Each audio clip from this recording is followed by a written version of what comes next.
তার ভিতরে প্রথম হলো তওবা এবং ইস্তেগফার করা। কি করা ভাই? তওবা এবং ইস্তেগফার করা।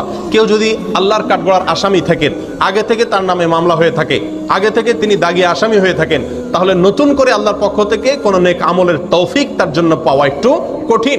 এজন্য আগের যে অপরাধগুলো আছে, রমজান আসছে সেই জন্য আল্লাহর কাছে সেগুলোর জন্য তওবা ইস্তেগফার করে নতুন করে জীবন গড়ার জন্য সংকল্প করতে হবে।